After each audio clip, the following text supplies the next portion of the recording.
नमस्कार साथियों। तो मेरे पास में 10th क्लास का विद्यार्थी है। उसने सजगता दिखाते हुए एक क्वेश्चन किया कि मुझे 10th के बाद में क्या करना चाहिए। मैंने इन्हें बताने का प्रयास किया, या आप भी जान लीजिए, आपके लिए भी शायद फ़ायदेमंद हो। हालांकि मैं हर साल विद्यार्थियों को ये समझाने का प्रयास करता हूँ, फिर भी विद्यार्थी या तो अपने घर वालों के दबाव में या फिर होड़ा होड़ अपने गोडे फोड़ लेते हैं।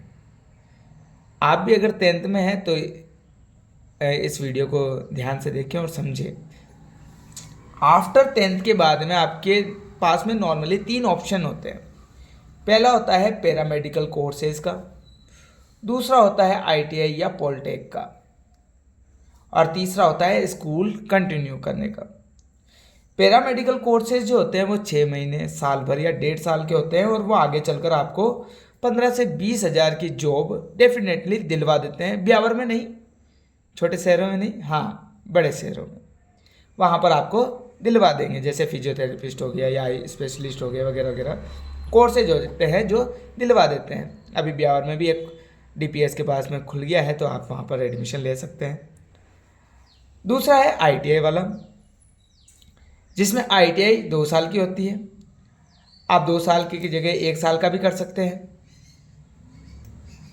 और साथ में आप 1 साल बाद में 12th का जो है इंग्लिश से जैसे अपने यहाँ पर गुरुकुल स्कूल है, वहाँ से आप अगर फॉर्म डाल देते हो तो आपको क्या हो जाता है, 12th की आपको पीसीएम की डिग्री मिल जाती है, फिजिक्स केमिस्ट्री मैथ्स की साथ में डिग्री मिल जाती है। तो आपके पास में 2 डिग्री हो जाती है, 12th की पीसीएम से और आईटीआई की प्लस। अब आपसे इस चीज़ से ऑप्शन खुल जाते हैं, आप रेलवेज, एयरफोर्स, नेवी या फिर आर्मी से कोई भी टेक्निकल फील्ड के जो भी जॉब होते हैं उनमें आप एग्ज़ाम दे सकते हैं, या फिर प्राइवेट सेक्टर तो आपके लिए खुला हुआ ही है। मुझे लगता है कि हम ग्रामीण परिवेश से हैं और हम लगभग एक ही जैसी फैमिली से रिलेट करते हैं। तो हमारी फैमिली में माना कि इकोनॉमिक कंडीशन से कोई प्रेशर आ जाता है, तो आपके पास में ये डिग्रियां आपको क्या करती है, आसानी से जॉब अवेलेबल करवा देती है, लगभग 18,000 के आसपास, जो कि लगभग आगे चलकर इंक्रीज होती जाती है।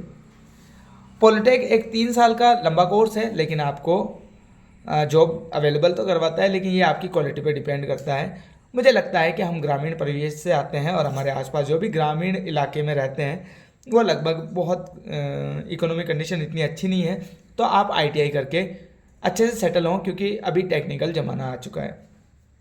इसके अलावा भी कई मोबाइल रिपेयर वगैरह के कोर्स होते हैं, वो अलग चीज़ है, लेकिन ये हमारे पास में बेसिक ऑप्शंस हैं। अब बात आ जाती है स्कूलिंग। इसे तीसरे नंबर पे क्यों कर रहा हूँ, क्योंकि ये एक प्रकार का स्कैम है। ये क्या है? स्कैम है, जिसे सरकार बहुत ही तरतीब तरीके से रचती है।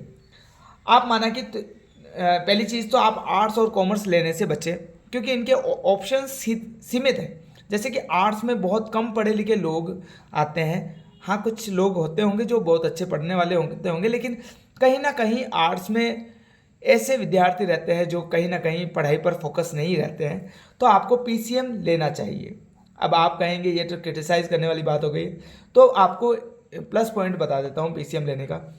पीसीएम लिया हुआ व्यक्ति आर्ट्स वाले लगभग सभी एग्ज़ाम मतलब फाइट कर सकता है, लेकिन ये लोग पीसीएम वाला फाइट नहीं कर सकते। जैसे एयरफोर्स, नेवी वगैरह के टेक्निकल जो भी एग्ज़ाम होते हैं वो नहीं कर सकते। तो इसीलिए आपको पीसीएम लेना चाहिए, क्योंकि आर्ट्स तो आप कभी भी जाकर पढ़ सकते हैं। बाकी आपको सीए वगैरह पढ़ना है तो वो बात अलग है, लेकिन क्योंकि वो लंबे लंबे कोर्स होते हैं उसमें पैसा भी ज़्यादा लगता है। मैं उन लोगों के लिए ये वीडियो बना रहा हूँ जो बहुत कम पैसा रखते हैं, अपने अमाउंट ऑफ मनी जो है उन पर कम है और एक निम्न स्तर के परिवार से आते हैं। तो आपको, अगर आपके पास में 60% अबव हैं तो आपको पीसीएम लेना ही चाहिए, और अगर आपका 60 अबव परसेंटेज है और आपको पैसा ही कमाना है तो आपको आईटीआई करना चाहिए। बाकी आपको पीसीएम लेना चाहिए। अब पीसीएम लेते हैं तो पीसीएम लेने के बाद में आपको ऑब्वियस सी बात है, आप 12th के बाद में पीएचटीसी एग्ज़ाम या फिर आप नर्सिंग वगैरह का कोर्स करने की प्रयास करते हैं।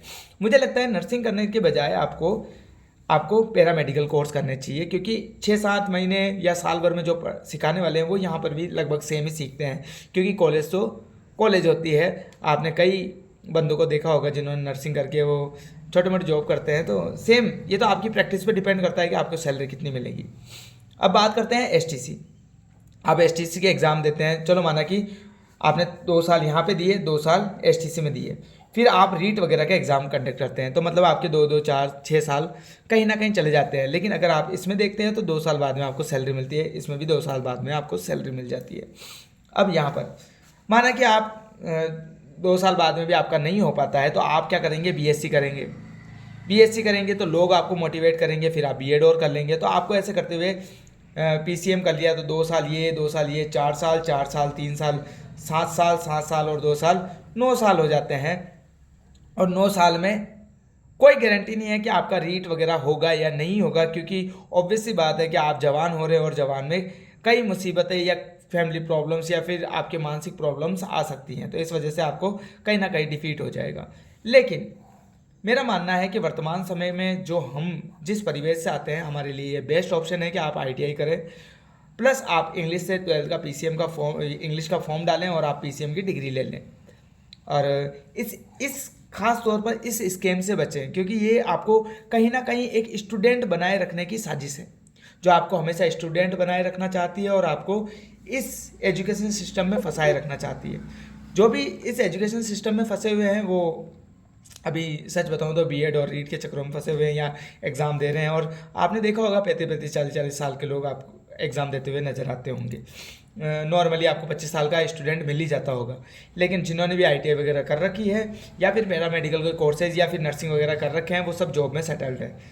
और बाकी अगर आप पे पढ़ने का मन नहीं करता है तो मैं मानता हूँ कि आपको 10th बाद में, आफ्टर 10th आपको कोई काम सीख लेना चाहिए। जैसे कि आप कारपेंट्री का काम सीख सकते हो, आप प्लम्बिंग का काम सीख सकते हो, आप कुछ भी मोबाइल रिपेयरिंग वगैरह कुछ भी काम सीख सकते हो और अपने आप को सेटल कर सकते हो।